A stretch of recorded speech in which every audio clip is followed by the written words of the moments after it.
Well, some things you can't rehearse in dress rehearsal. I feel like I'm at a circus or something on stage here. There are so many chords in that song that it caused me to accuse my mix engineer when I was mixing this song at Panhandle House Studios right up here in Denton of misidentifying a chord. And I can only imagine what he thought. He thought, gosh, what a nut job. He doesn't even know his own chords in his own song. And the reason I would tell you that is because it supports an answer to a question as to what is my favorite song on this CD. And as far as whole songs, this is my favorite song. The reason being, number one, it is such a confounded mess of chords that I'm proud to say I figured out a way to sew it all together so that it makes sense musically. And that can be a challenge. You think about your favorite songs, I bet you they have a fraction of what the number of chords are in this particular piece. And so to Frankenstein together something so that it's not such a big monster was a big achievement for me. The other reason is because this song was so incomplete when I went to production. I went into the studio not knowing really much about it except the chord structure and the skeleton, and it was my two brothers that really brought this song to life. They gave it a bass line, which I didn't know, and my brother Brent, yes, the guy that just played all of that you just heard, I'm blood related to him. Yes, I am. He did what I consider to be the crown jewel of lead guitar work on this project. It's some of the best work I'd ever heard, and I had no idea what was supposed to go on this song as far as lead guitar. And he took it. He works like he's like a producer's dream. He takes the song in its naked form with me singing the lead vocal, which I apologize for. I hope all of those tapes are destroyed. They're probably not, but I hope that they are. But he took that, he worked, and then he came back and said, I got something for you to review. And he probably expected me to change a bunch of it, but we went out to his house. He brought up what he had worked on, and while I could hear what this song was supposed to sound like, you really, if you don't play lead guitar, if you don't play the instruments that you hear, then you really have trouble bringing it to life. And he brought up the faders on his mixer in his little home studio, and I thought my hair was going to get blown off. And from that point, I knew I had the vision of what I had heard. And so for me, as far as whole songs, this is my favorite, considering all of the musical technique that went into writing it. There are sections of other songs on the project that I actually like better, but as far as whole songs, this is the one I'm in love with. And I realized I forgot to do something along the way. I haven't introduced the band members. Shame on me. Let's start with Lisa Stovall, who managed to do a mouthful of lyrics. She was complaining about the tongue twisting that's happening in my lyrics. It's a lot to get out. Lisa came to the contemporary service in December of 2006. And my first thought was, what kind of Britney Spears hell is the band gonna have to go through? Wow. That's before I didn't know her at the time. I didn't know anything. And lo and behold, one service later the next week, she walked in here with her guitar. We were like on a skeleton crew during the holidays. I mean, sometimes we have maybe 4 people. We're usually big like this, but sometimes we have 4 people. And she got to put her guitar on, sat right here, and just carried the whole service. And I was like, wow. It is an honor and joy to share a stage with you. Thank you so much. Next to me is Lindy Cabe, whom I also met in the contemporary service. And Lindy and I operate on musical wavelengths that are so in tune it's scary. She's done some awesome work for me in the studio, not on this CD, but on the next one that's coming, which I've already begun recording, and I so enjoy sharing a stage with you as well. And in the studio, and if you can put up with me in the studio, some other folks on the stage will tell you that's quite an achievement and says a lot about your character. So, let's see. Leslie Smith, I've already introduced. She is a great friend and has an interest in my work that is almost unparalleled. She's been wanting to do this. You've been wanting to do this night almost as long as I have. And next to her is Donna Brown, who is her choral friend. I didn't know Donna until this concert started rehearsal, so thank you so much. Behind the front row of ladies is my sister, Lori Simmons, my music sister. We normally sit over there. I'm on a set of drums that looks kind of like a UFO, and they don't sound anywhere near what this guy right here, this pro that I have been lucky to hire. I'll talk about him in just a minute. But Lori and I share some great musical moments, and her enthusiasm about my work is absolutely unparalleled. She insisted that we do a song we're going to do later on Sunday morning, and I was going to take the day off tomorrow, but she insisted, so I'll be back tomorrow morning along with the band. So. Tom McDermott, I've mentioned as well. Tom is my brother in music, I tell you that. From another planet, yes. Something I forgot to say about the opening pieces, and I can't believe I forgot this. The opening segment that you heard, the overture and then the live crossfade that we did, that is as much Tom's CD release as it is mine. About 70% of the lyrics on the overture and on the version of that opening piece we did are Tom's, and that is a great honor for me to share a credit. You'll see the credits on this thing, on the CD, on the jacket. So thank you so much. Robert Shepard on bass.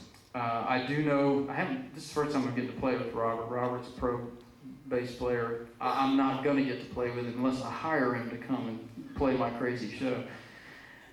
He and Brad Thompson, which I'll get to in a minute, play together professionally. And I went to Brad and I said, man, who do you want for your rhythm section? Because you just tell me who to get and I'll go get them. And we both agreed. We both kind of said at the same time, Robert Shepard. And so that was done. Brian Ferguson on drums. I didn't know Brian until this gig, and it's been a joy getting to know you. He can be heard, seen all around the Metroplex in a very professional drumming sense. He and I don't play the same set of drums in the virtuosic sense. I'm getting lessons in drumming tonight. Next to me, here on the big old fiddle here is Doxay Sultanov. She has a wonderful story. I won't go into it, but her husband won the Van Cliburn in 1989, gold medalist, which, wow, we're all just like, are we supposed to be on the same stage with this royalty of music that I don't, yeah, but thank you so much. She is playing with us in the contemporary service here on Sunday mornings, and it is a joy to have her associated to my music. Brent Fortman is my brother. I've mentioned him. He did the greatest lead guitar work I could ever hope to have on this project. He is scattered all over the project, front to back. And yeah, I can't talk too much about him or I'll start welling up here, so I'm going to stop that right now. I first saw Brad Thompson blow a stage up out here on 5th Street in the fall of 2004. He doesn't even remember that, but that was he was opening for David Wilcox, and I didn't know who David Wilcox was that night, but I just knew I didn't want to be David Wilcox following the energy that comes out of him. I couldn't believe when he walked in. This was about the first year I'd been in the contemporary band here. I was playing drums. I was on drums by then, and he came walking in the door. He was coming to play with the band permanently. I didn't know that, but he was coming in to play with the band, and you talk about me turning into a junior high school girl. Oh my gosh. I was like, hey, you're Brad Thompson. And he was like, uh-huh. You know, it's just like, when Cool walks in the door, you know, everybody knows when Cool is here, and Cool, he is it, man. It's like, there it is.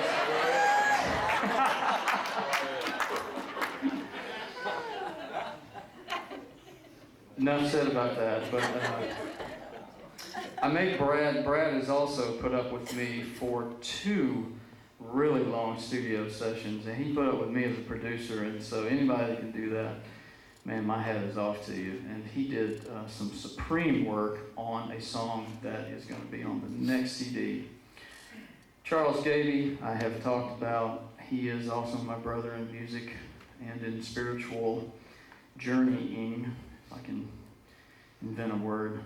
His work here at the church started in 2004, I believe. 2002. And it has been a pleasure. He is the reason, as I explained, he's the reason, one of the big reasons I'm probably sitting here tonight. Maybe this night happens if I don't know you, but it's probably somewhere else at another time, maybe a parallel universe or something, I don't know. But I so appreciate your abilities, your music that you bring. I've watched Charles take, at rehearsals in the contemporary service, I've watched him take music that's just like, this ain't working. And by the time Charles puts his hands on it, it's like, okay, now this is working. So I have the great respect for you, my friend. Thank you. Okay, let's see. Where are we? Yeah, give these guys a hand. Yeah.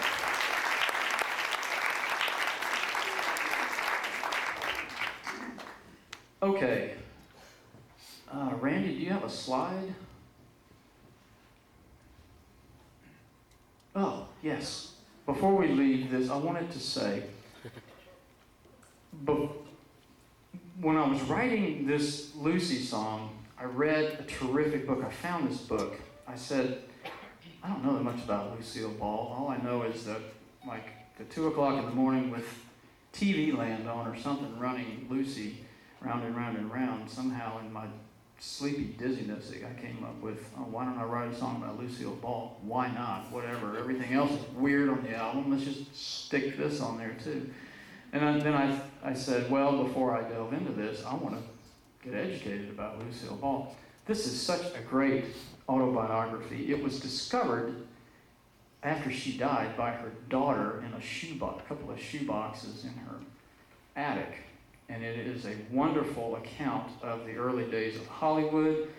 Most people don't know that she was a movie actress long before she did the TV series. It's a great, great book if you're into autobiographies of famous people. I just loved it. And see all those sticky notes? I made a point to photograph this particular book. That's my copy. All those sticky notes, and this goes back to the tangible, concrete writing techniques.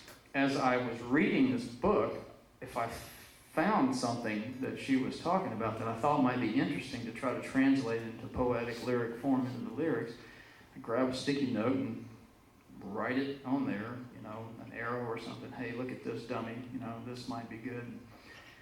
There was a whole bunch of those things by the time I finished reading it. So, go to the next slide, Randy, and make sure I didn't leave anything out. Okay, we're back on track. I believe that every writer has buried within them somewhere a Hey Jude or an American Pie. One of those songs where that last 2 or 3 minutes might best have been left in the studio instead of on the recording for us to sit through for 5, 6, 7 minutes, whatever. And lucky for you, I not only have one of those songs, I have 2 of those songs, and we're going to do them both tonight. Aren't you lucky? This is the first one. This song drove my baby brother crazy when I went to production. I was in the studio, and he is a great, great producer. This was before he was attached to anything famous. He was an up-and-coming producer, very naturally gifted, and he was trying to map out my songs, get a feel for the flow and what the chorus was and the different sections. And so I sat down with him and I explained this song, and I started giving him the lyrics, and I said, okay, here's where the chorus starts. And so, he kept writing a line. About 12 lines later, he said, are we still in the chorus? And I said, yeah. And he looked at me and he said, are you insane? You're changing keys 3 times, and practically the whole song is the chorus. Well, that's what it is. And sometimes you just have to give in to what something is going to be and just let it be. So this is an 8-minute dirge that is the slowest song you've ever heard, but it's dear to my heart because it tells the story of a family, the plight of a family, my own family. After my parents divorced, this was the story of them making a new life. And this is called, as you can see, White Horses.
Thank you for hanging in there with us on that one.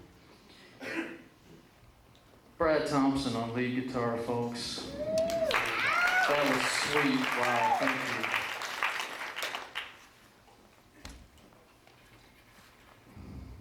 Randy, do we have a slide? Yes. Okay, yeah. It's time for artwork.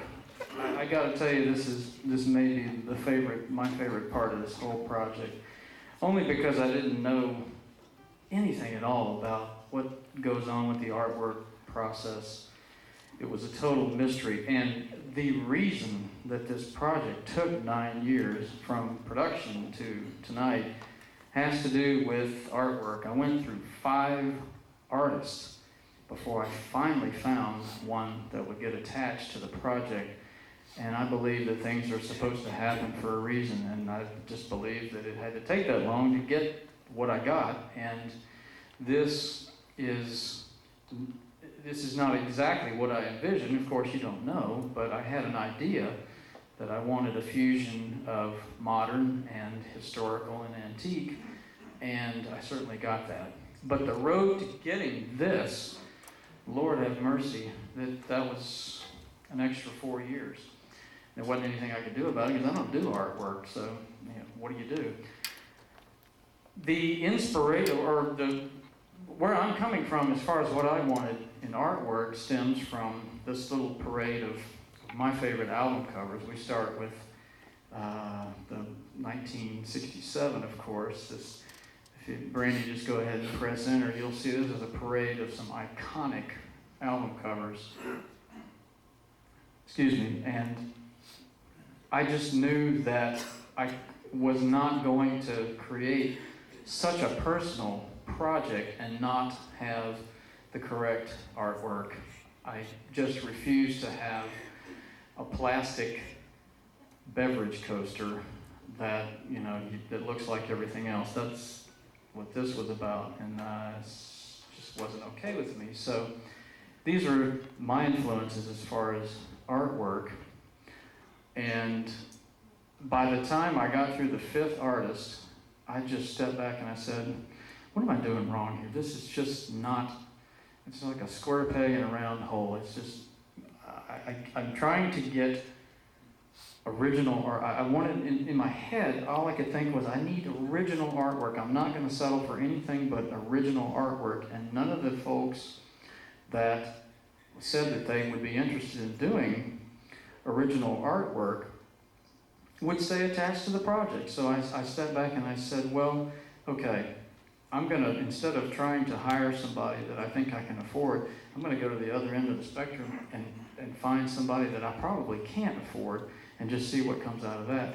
And Randy, if you'll back up a couple of slides and one more. This album cover, this is from the mid-90s, this band Tonics, one of my favorites. This cover, and then the next one, go to it.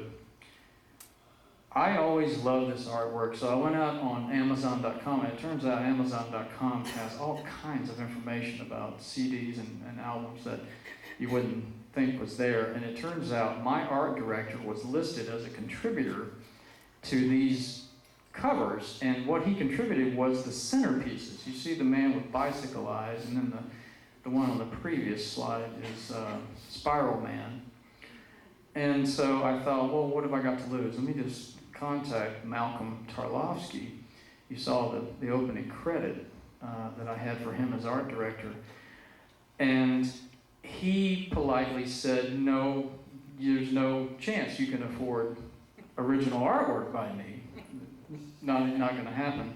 But he said, if you want to select existing pieces from my catalog, and I'll work with you, and we'll come up with something.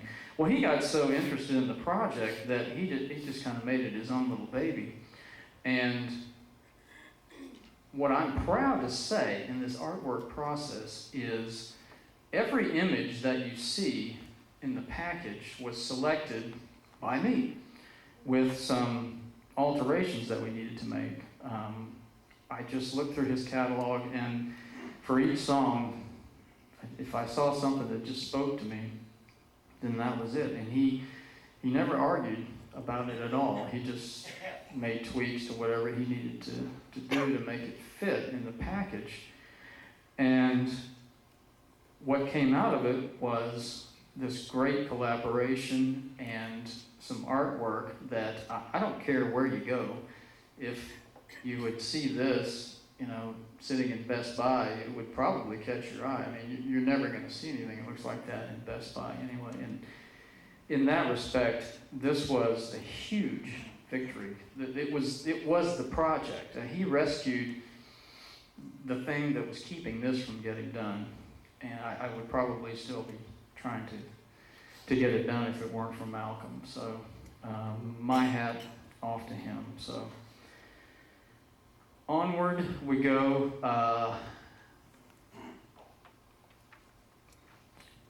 I think that writers that attempt to talk or attempt to write about certain subjects should not do so carelessly. And one of those subjects that I attempted to tackle on this project is the subject of baseball, of all strange things. I think there have been people that have written about baseball in a light manner, but I set out to write a serious song about a game that I could actually understand. I never could understand basketball when I was playing it. My brain just comprehended that as total chaos. But baseball, I understood how baseball worked, and so I've always loved the game. And so it was that I wanted to pay tribute to that game by writing something. And the one thing that I made sure I was going to do before I set out to write about such a sacred, absolute, to say that it's sacred, that some people in this country is not quite covering it. It's religion to some people.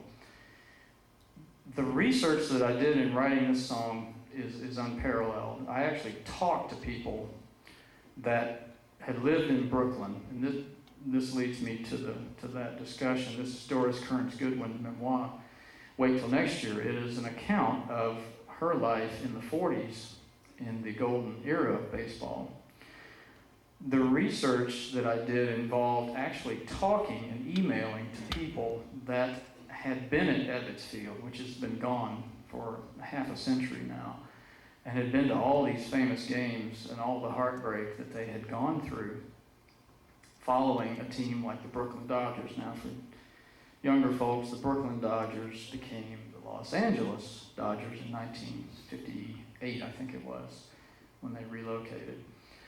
So I just didn't feel like I could even attempt to write anything about something so sacred without having a lot of research in front of that. And this book, I want to recommend this book as well. This is a fantastic book. If you're into memoirs, this is a great one. Doris Kearns Goodwin was the historical advisor, I think is the right term, in the Clinton administration in the 90s. So if you want a good read about the golden age of baseball, this is really great. She talks about it in a way I've not seen discussed since. So with that, let's play a song about baseball.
wonderful thing happened around the time I was trying to finish up this project.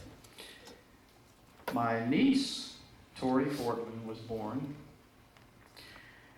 and it caused me to get inspired. And because of it, I ended up writing, I think, I don't know, somewhere around 40% of the album around her. And I'm going to ask Tori to come up and just let everybody see who this person is. And this is okay, because I know it's okay for her to come up on stage, because she's on stage a lot. Because I go see her dance recitals all the time. What do you think of Uncle John's weird music? Pretty weird, huh? In 2005, her daddy bestowed upon me perhaps the greatest compliment I could ever hope to have for anything that I have ever written. He emailed me and said, I'm putting together a little film, and the end of it has Tori for about, I don't know, 2 or 3 minutes, and would it be okay if I used your piece on your not yet finished CD called Birthday Card for Tori, which I wrote when she was 1 year old. That was probably the happiest Valentine's I ever had, except for the one that you were born, of course. So, how about we watch Daddy's video?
That piece so inspired me that I told Brent, that's a family heirloom.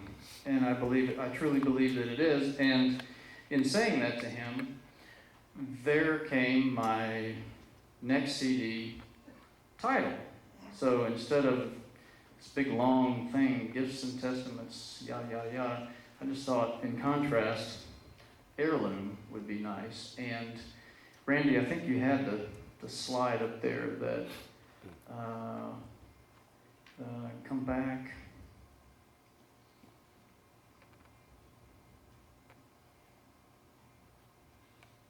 There.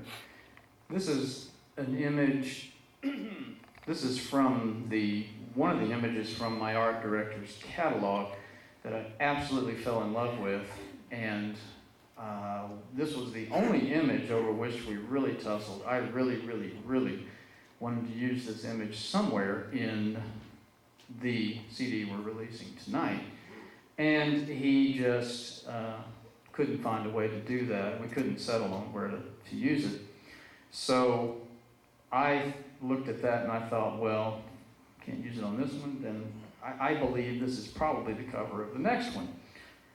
I'm going to have to test my love on that because it's all going to depend on his fee to use that on the next one, which God knows what that'll be, but I'll cross that when I get to it. So possibly that is the future cover of the next CD, which, you know, another 10 years, that might be out. I don't know. We'll see. It is by no coincidence that tonight occurs the Saturday before Thanksgiving. By the way, oh, y'all are already up here. Okay. I had longed to write a song about my favorite holiday, which is Thanksgiving, for many years, and nothing. I couldn't come up with anything. And so the inspiration for writing something came, as it turned out, at the Thanksgiving table of 2003, when my niece, Tori, was 3. It's not unusual for a middle-aged man with no dependents and no wife to sit at the children's table at Thanksgiving. So there I was, there with Tori right next to me, and we went to say grace, and we held hands, and she put her little hand in mine, and just before we went to bow our heads, I cheated a little bit. I didn't close my eyes. I kind of looked over and watched her, and you see what you want to see. You know, I know that, but what I saw was not a 3-year-old bowing her head, but this graceful, angelic motion of her bowing her head just moved me so that I found the title there in 2003 at that Thanksgiving dinner. And so, in typical fashion, the way I write, it wasn't until 3 years later, as it turns out, January is a very prolific month for me. I don't know why, but the Muse came and visited. I wrote like 3 gigantic songs. This is that other long song where the 2 or 3 minutes, you know, it's going to be like, oh, okay, we've heard that, and we're going to hear it again, and it's going to be 6 minutes. So I wrote this song so fast in the first few days of January of 2006, I literally felt like I was taking dictation, not writing a song. It just flew right out of me. And those of you that know my writing, I just realized that's maybe 4 people. You 4 people, what? So be it. If you know my writing, you know that I don't write about conventional stuff. It's Lucille Ball, baseball, what have you. For me to write something that is so generic and general and appealing to the masses, possibly, is a great departure for me, and it scared me a little bit. I thought, well, what is this? This is not me at all. So it was a great departure for me to actually write something that was very general, and it is my gift to the Thanksgiving holiday, which is uniquely ours, in case you don't know that. It's not that old of a holiday, and I think it's a really special holiday that's void of commercialism, at least for the most part. You know, it's the last one that we don't have so much commercialism surrounding. So here we go. Let's do the turkey tune.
Thanks, guys, for coming out. This was really generous of you. Have a happy holiday and a safe one, and hopefully we'll see you before 10 years are over.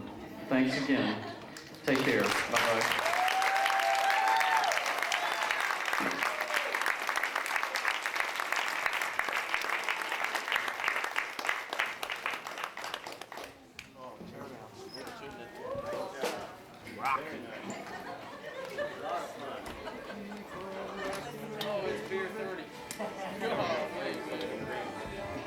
I want to lead like this.